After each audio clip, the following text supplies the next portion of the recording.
जय श्री राम।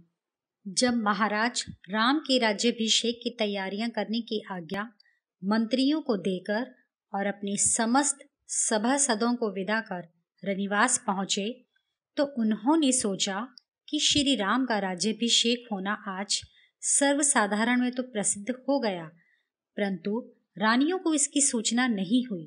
अतः यह शुभ समाचार अपनी प्यारी रानियों से भी कहें। इस विचार से महाराज सर्वप्रथम कैकई के सर्वोत्तम भवन में पधारे।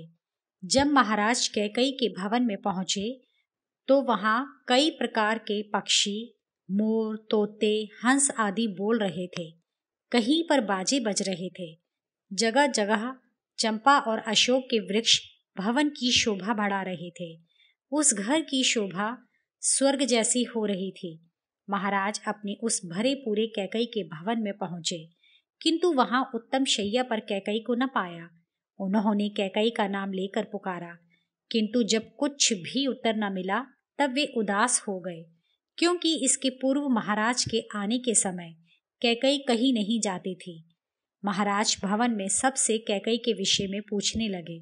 तब एक पहरेदार ने हाथ जोड़कर डरते डरते कहा कि देवी जी तो अत्यंत कुपित हो कोप भवन में चली गई हैं। यह सुन महाराज का मन बहुत बिगड़ गया और वे वहीं बैठ गए। उस समय महाराज की सब इंद्रियां बेचैन हो उठी। फिर उन्होंने कोप भवन में जाकर देखा कि रानी मैले वस्त्र और बिना आभूषणों के जमीन पर लेटी है। यह देख महाराज को बहुत दुख हुआ, क्योंकि कैकई उन्हें प्राणों से भी अधिक प्यारी थी। फिर उन्होंने डरते डरते कैकई से पूछा कि हमें यह भी न मालूम हुआ कि तुम हमारे ऊपर क्यों क्रोधित हो रही हो? क्या किसी ने तुम्हारी निंदा की है या किसी ने तुम्हारा अपमान किया है? जरा बतलाओ तो। हे कल्याणी, तुम्हारा इस प्रकार धूल में लौटना हमें बहुत पीड़ा दे रहा है। यदि कोई व्याधि अथवा रोग हो तो बतलाओ। हमारे यहाँ सब रोगों की चिकित्सा करने वाले वैद्य हैं, जो तुम्हें बातों ही बातों में निरोगी कर देंगे। हम तुम्हें राजी करने के लिए किसी को भी जान से मरवा सकते हैं। यदि किसी धनहीन को धनवान अथवा किसी धनवान को निर्धन करवाना चाहती हो तो बताओ, हम तुरंत ऐसा भी कर सकते हैं, क्योंकि स्वयं मैं ही क्या, मेरे आश्रित जन सभी तो तुम्हारे आज्ञाकारी हैं और तुम्हारी इच्छा के विरुद्ध कोई काम करने की हमें सामर्थ्य नहीं है।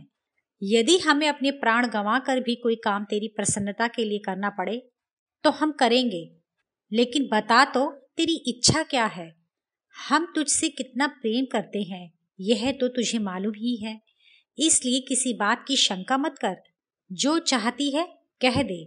हम अपने पुण्य कर्मों की शपथ खाकर कहते हैं कि जो तू कहेगी वही हम करेंगे। इस प्रकार महाराज द्वारा मनाई जाने पर कैकई कुछ शांत हुई और बोली, मुझे ना तो कोई बीमारी है और ना ही किसी ने मेरा अपमान ही किया है, किंतु मेरी एक इच्छा है जिसे आप पूरी कर सकते हैं। यदि आप मेरा वह काम करने को राजी हो तो उसे करने की प्रतिज्ञा कीजिए, तभी मैं आपको बताऊंगी। कैकई का यह वचन सुन व्याकुल दशरथ जमीन पर पड़ी हुई कैकई का सिर हाथों से उठा, अपनी गोद में रख मुस्कुरा कर बोले, हे सौभाग्यवती, क्या तुझे नहीं मालूम कि श्री राम को छोड़ हमारा तुझसे अधिक प्यारा और कोई मनुष्य नहीं है? हे कैकई, जिन श्री राम को देखे बिना एक घड़ी भी जीना हमारे लिए असंभव है, उन्हीं की शपथ खाकर हम कहते हैं कि तेरा काम हम करेंगे। मंथरा के उपदेश को अपने मन में रखते हुए और अपना मनोरथ सिद्ध होता जान महाराज की बातों से अत्यंत प्रसन्न हो कैकई ये दुर्वचन बोली, हे महाराज, आप मुझे वर देने की शपथ खा चुके हैं। आप पहले उस पुरानी बात को स्मरण कीजिए जब देवासुर संग्राम में आप गए थे और शत्रु की मार से आप मरणासन्न हो गए थे। उस समय मैंने जागकर और बड़े यत्न से आपकी रक्षा की थी। तब होश में आने पर आपने मुझे 2 वर दिए थे। उन दोनों वरों को मैंने आपके पास धरोहर की तरह रख दिया था। मैं अब अपने उन दोनों वरों को इस समय मांगती हूँ।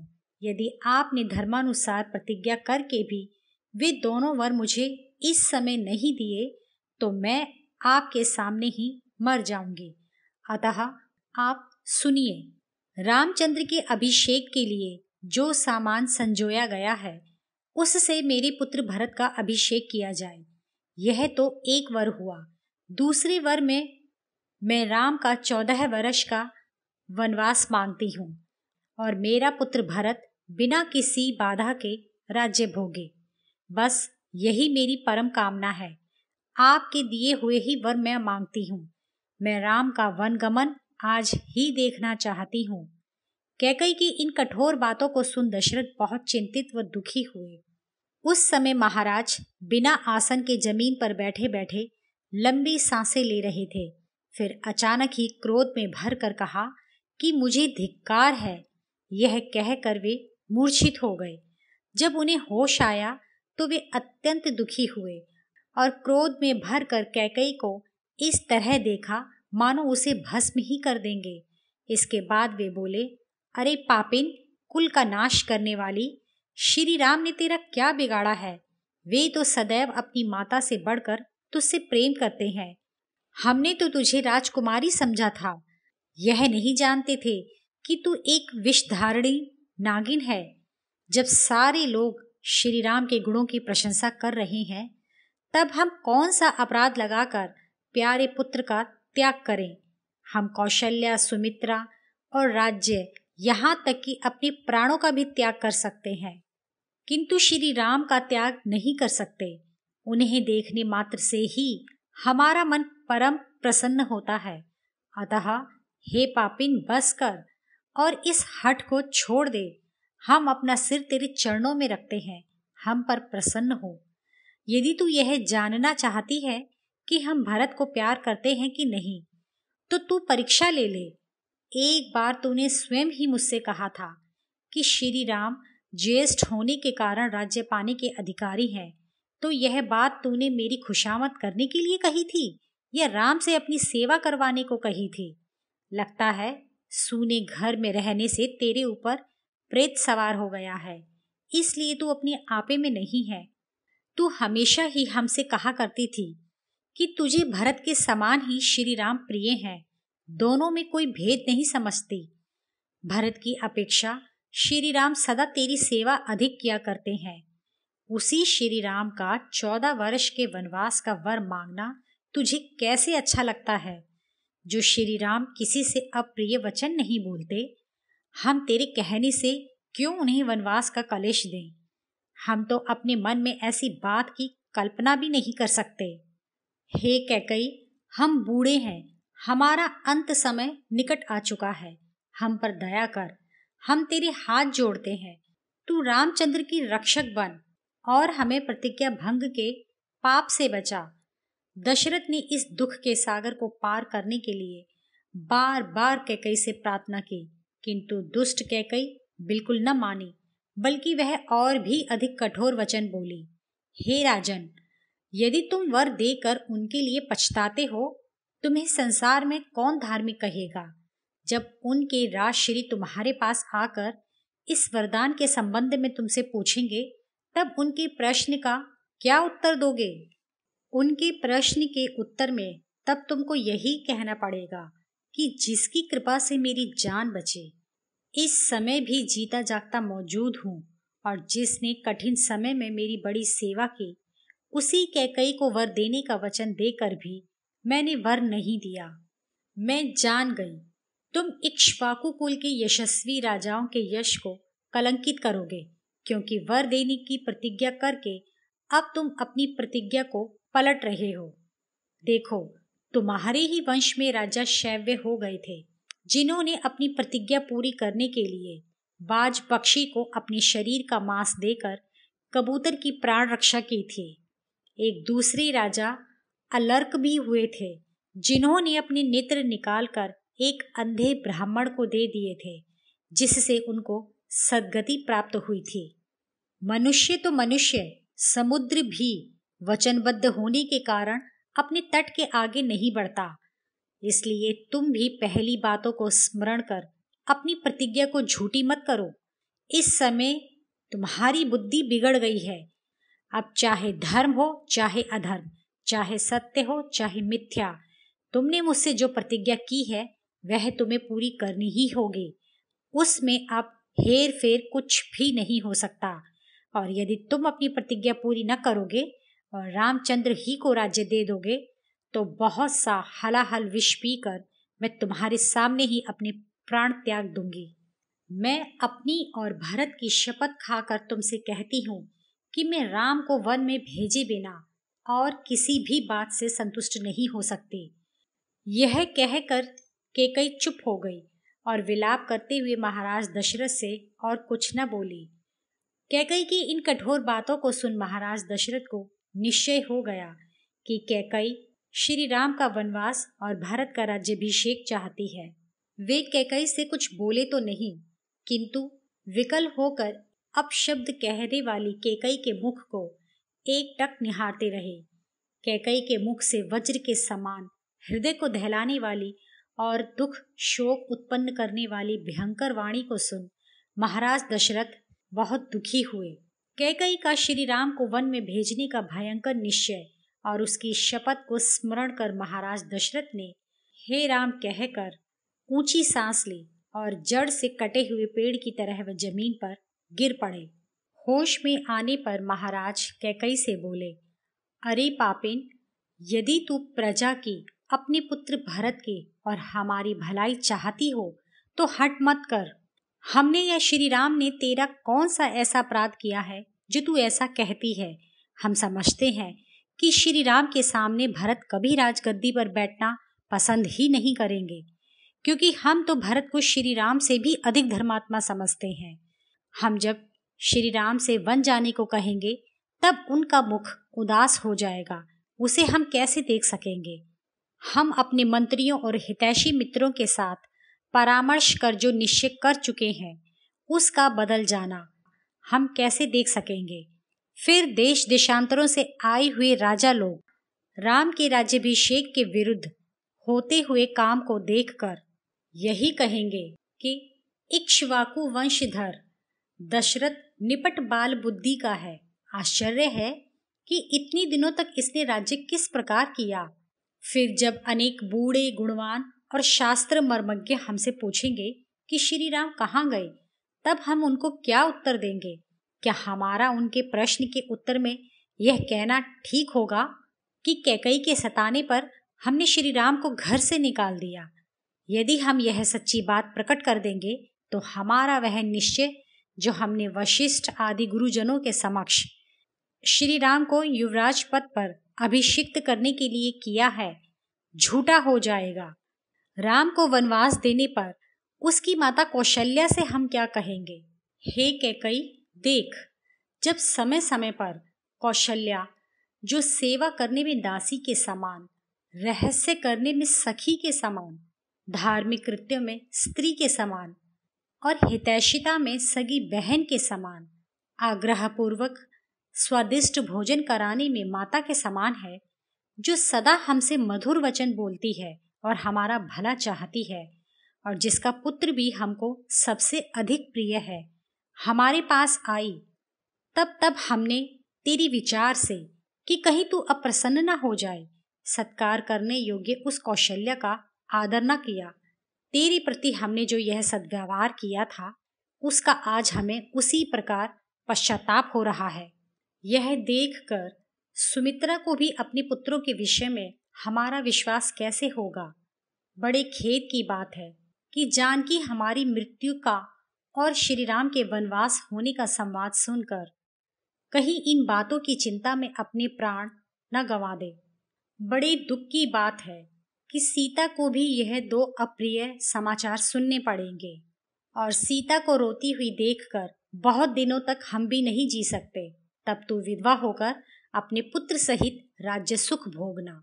श्री राम का इस प्रकार तिरस्कार और उनका वन गमन देखकर सुमित्रा को भी अपने पुत्रों के विषय में हमारा विश्वास कैसे होगा। सीता भी इन समाचारों को सुन अपने प्राण गंवा देगी। हम भी ज्यादा समय तक जीवित न रह पाएंगे। तब तू विधवा होकर अपने पुत्र सहित राज्य सुख भोगना। इस समय हमें वैसा ही दुख झेलना पड़ रहा है जैसे लोग पूर्व जन्म में पापों का फल भोगते हैं।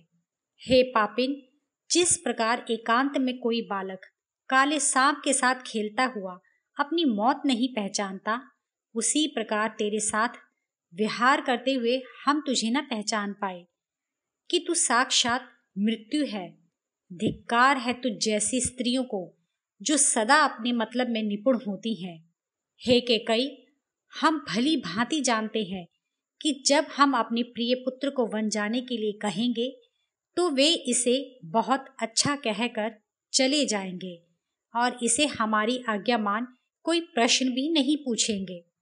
हमसे बढ़कर दुष्ट कौन होगा जो अपने जीते जी अपने महात्मा पुत्र को पितृहीन कर डाले। किंतु हम भली भांति जानते हैं कि राम के वन जाने पर संसार में बड़ी उथल पुथल मच जाएगी और कोई सुखी नहीं होगा, और अवश्य ही सारी दुनिया यह कहकर हमारी निंदा करेगी कि राजा दशरथ बड़ा कामी और मूर्ख है, जिसने स्त्री की बातों में आकर यह घृणित कार्य किया।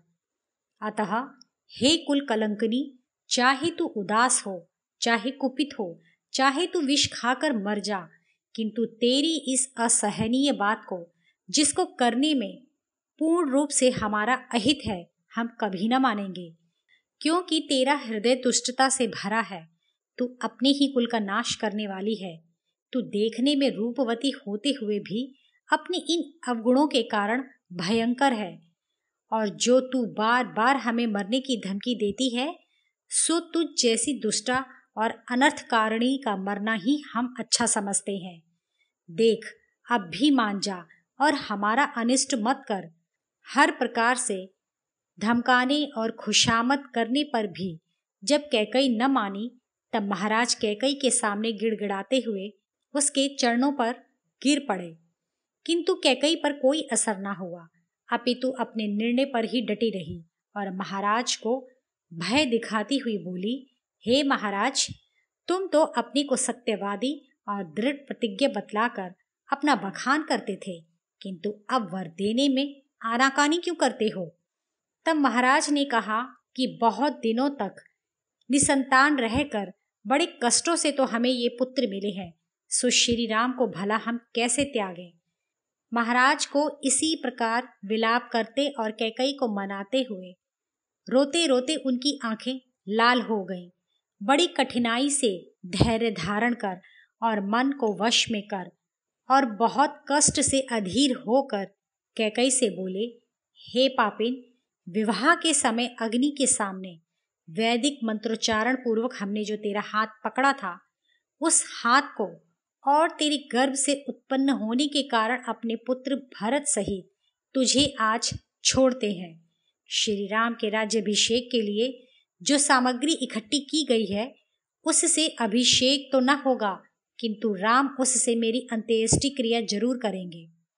और खबरदार, तू या तेरा पुत्र भरत हमारे प्रेत कर्म अर्थात क्रियाकर्म में हाथ न लगाएं।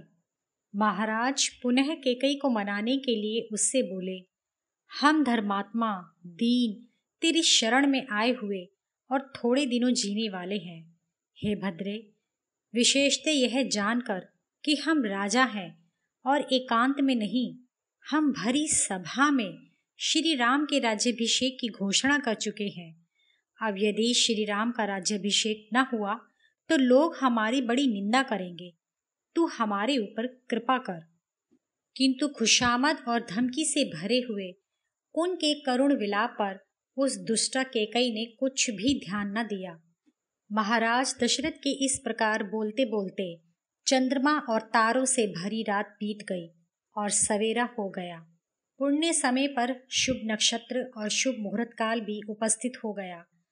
तब सर्वगुण संपन्न भगवान वशिष्ठ अपने शिष्यों से घिरे हुए और अभिषेक की सामग्री लिए हुए अयोध्यापुरी में आए। वशिष्ठ जी ने देखा कि राजधानी की सब सड़कें स्वच्छ थीं। पूरी अयोध्या नगरी फूलों से सजी थी। चारों ओर चंदन की धूप जलाने से सुगंध उड़ रही थी। वशिष्ठ जी श्रेष्ठ राज मंदिर पहुंचे। उन्होंने वहां देखा कि राज मंदिर के द्वार पर अनेक पुरवासी व ब्राह्मण अपनी उपस्थिति से वहां की शोभा बढ़ा रहे हैं। ब्राह्मण, क्षत्रिय, वैश्य जाति के बड़े बड़े प्रतिष्ठित लोगों की भीड़ लगी है। भीड़ को हटाते हुए किसी तरह वशिष्ठ जी महल के द्वार तक पहुंचे। महर्षि ने प्रसन्नतापूर्वक महल में प्रवेश किया। भीतर जाते समय द्वार पर ही उनकी भेंट सारथी सुमंत्र से हुई, जो भीतर से बाहर आ रहे थे। वशिष्ठ जी ने सूत पुत्र सुमंत्र से कहा कि हमारे आने की सूचना महाराज को दो। साथ ही यह भी कह देना कि वशिष्ठ जी अपने साथ सोने के घड़ों में गंगा जल और सागर जल तथा अभिषेक के लिए राजकुमार के बैठने के लिए गूलर की लकड़ी की चौकी भी लाए हैं। सब प्रकार के बीज, सुगंधित वस्तुएं, शहद, घी, फूल, दूध, 8 कन्याएं, सफेद हाथी, 4 घोड़ों का रथ, सब प्रकार के बाजे आदि आदि सब की व्यवस्था हो चुकी है, जो श्री राम के राज्याभिषेक के लिए आवश्यक है। और मुखिया पुरवासी अपने समुदायों को साथ लिए हुए तथा उनके अतिरिक्त और भी अनेक सज्जन अभिषेक को देखने के लिए एकत्रित हो चुके हैं। अतः आप महाराज को जाकर कहें कि वे जल्दी से तैयार हों, जिससे पुष्य नक्षत्र में श्री राम को राज्य मिल जाए। महाराज की जय जय कर पुकारते हुए सुमंत्र राजभवन के भीतर महाराज के निकट पहुंच गए, किंतु वे उस समय महाराज की अवस्था से अनजान थे। अतः शिष्टाचार के नियमानुसार सुमंत्र परम प्रसन्न हो महाराज की वैसी ही स्तुति करने लगे जैसे कि प्रातःकाल राजाओं की स्तुति करने का उस समय रिवाज था। सुमंत्र ने हाथ जोड़कर महाराज की स्तुति की। वे बोले, जिस प्रकार सूर्यदेव चंद्रमा सहित सब प्राणियों को धारण करने वाली शुभ पृथ्वी को जगाते हैं, उसी प्रकार मैं भी आपको जगाता हूँ। हे महाराज, उठिए और शुभ वस्त्र आभूषण धारण कर सबको दर्शन देकर आनंदित कीजिए। अभिषेक का सामान तैयार है। समस्त अयोध्यापुरी व वशिष्ठ जी ब्राह्मणों सहित आ गए हैं। जब महाराज दीनता के कारण कुछ और न बोल सके, तब अपना काम बनाने में निपुण कैकई सुमंत्र से बोली, हे सुमंत्र, रामचंद्र के अभिषेक के आनंद में मग्न होने के कारण महाराज को रात भर नींद नहीं आई। रात भर जागने के कारण थक कर अब सो रहे हैं। अतः तुम शीघ्र जाकर रामचंद्र को यहाँ पर बुला लाओ। यह सुन सुमंत्र ने समझा कि श्री राम के आने से महाराज का मन ठीक होगा। अतः वे प्रसन्न हो श्री राम को बुलाने तुरंत वहां से चले गए। सुमंत्र ने द्वार पर शीघ्रता से जाकर देखा कि राजभवन के दरवाजे पर राजा लोग और बड़े बड़े सज्जन बैठे हैं। सूर्य उदय होने पर जब पुण्य नक्षत्र का समय हुआ, तब उत्तम ब्राह्मणों ने श्री राम के अभिषेक के लिए जल से भरे सोने के कलश व उनके बैठने के लिए सजी हुई चौकी यथास्थान पर रख दिए और वह सभी सामग्री जो श्री राम के अभिषेक के लिए चाहिए थी, व्यवस्थित ढंग से सजाकर रख दी। राजद्वार पर उपस्थित लोगों ने जब अभिषेक का समय हो चुकने पर भी महाराज को नहीं देखा, तब उपस्थित जन आपस में कहने लगे कि हमारे आने की सूचना महाराज को कौन पहुंचाएगा। देखो, सूर्य भगवान भी उदय हो चुके, किंतु महाराज के दर्शन अभी तक नहीं हुए, जबकि अभिषेक की समस्त तैयारियां हो चुकी हैं। इस प्रकार आपस में बातचीत करते हुए राजाओं से सुमंत्र ने कहा कि महाराज की आज्ञानुसार मैं श्री राम को लिवाने के लिए तुरंत जा रहा हूँ। अतः मैं लौटकर आपकी ओर से इस बात को महाराज से पूछता हूँ कि उनके आने में विलंब क्यों है। सुमंत्र इंद्र भवन के समान सुंदर राम भवन में पहुंचे। श्री राम का भवन कैलाश पर्वत के शिखर के समान उज्जवल था। भवन के कंगूरों पर सैकड़ों सोने की मूर्तियां थीं, जिनमें मणियां और मूंगे जड़े थे। भवन में बहुत बड़े बड़े किवाड़ लगे थे। राजभवन के द्वार पर वंदनवारों की जगह मणियों की मालाएं लटक रही थीं। पूरा भवन चंदन और अगर से सुगंधित था।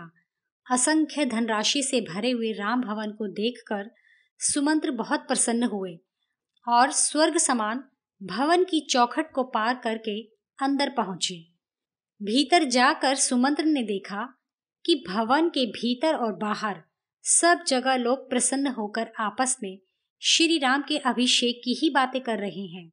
इससे सुमंत्र भी अत्यंत प्रसन्न हुए। सुमंत्र के आने का समाचार सुनकर श्री राम ने उन्हें प्रेम पूर्वक अपने कक्ष के भीतर ही बुलवा लिया। सुमंत्र ने भीतर जाकर देखा कि श्री राम सोने के पलंग पर बिछे हुए उत्तम मुलायम बिछौने पर कुबेर जैसे आभूषण धारण किए हुए बैठे हैं। उनकी बगल में जानकी जी बैठी थी। सुमंत्र ने हाथ जोड़कर श्री राम को प्रणाम किया और उनकी कुशलता पूछी।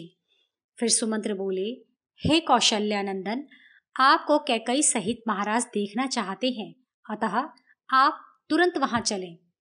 सीता जी मंगल गान करती हुई श्री राम के पीछे पीछे द्वार तक गईं। इसके पश्चात सीता जी से विदा लेकर श्री राम अपने रथ पर सुमंत्र के साथ महल की ओर रवाना हो गए। श्री राम का रथ जब चलता था तब उसके चलने का शब्द मेघ के गरजने के समान होता था। उसमें सुनहला और मणियों की पच्चीकारी की गई थी, जिससे देखने वालों की आंखें चौंधिया जाती थी। उसमें हाथी के बच्चों जैसे बड़े डील डौल के घोड़े जुते हुए थे। वह रथ इंद्र के रथ के समान शीघ्र चलने वाला था। रथ में बड़े भाई की रक्षा के लिए उनके पीछे पीछे लक्ष्मण भी रथ में बैठे। रथ के चलते ही श्री राम के पीछे पीछे घोड़ों और हाथियों पर बैठकर जाने वालों तथा पैदल जाने वाले लोगों की संख्या लाखों में थी। अटारी और झरोकों में बैठी हुई सुंदर आभूषणों से सजी हुई स्त्रियां चारों ओर से श्री राम के ऊपर फूलों की वर्षा कर रही थीं और उनकी मंगल कामना के गीत गा रही थीं। उस समय उन सौभाग्यवती स्त्रियों ने सीता जी को, जो श्री राम की प्राण प्यारी थी, सब सौभाग्यवती स्त्रियों से श्रेष्ठ माना और कहा कि अवश्य ही सीता जी ने पूर्व जन्म में बड़ी तपस्या की है, जो उन्हें श्री राम जैसे पति प्राप्त हुए हैं। यह सब सुनते हुए श्री राम बड़े लंबे चौड़े मार्ग पर जा पहुंचे। वहां लोग कह रहे थे कि लंबे समय के लिए श्री राम राज्य पाएंगे।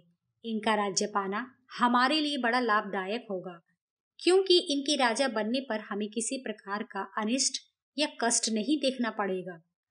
अनेक बूढ़े लोग कहते थे, जिस प्रकार तुम्हारे बाबा दादा ने राज्य किया, आज उसी प्रकार तुम भी राज सिंहासन पर बैठकर राज्य करो। तुम्हारे पूर्वजों के राज्य में हम जिस प्रकार सुखी थे, उससे भी अधिक हम सब तुम्हारे शासन में सुखी हों। चलते चलते श्री राम महाराज के भवन में पहुंचे।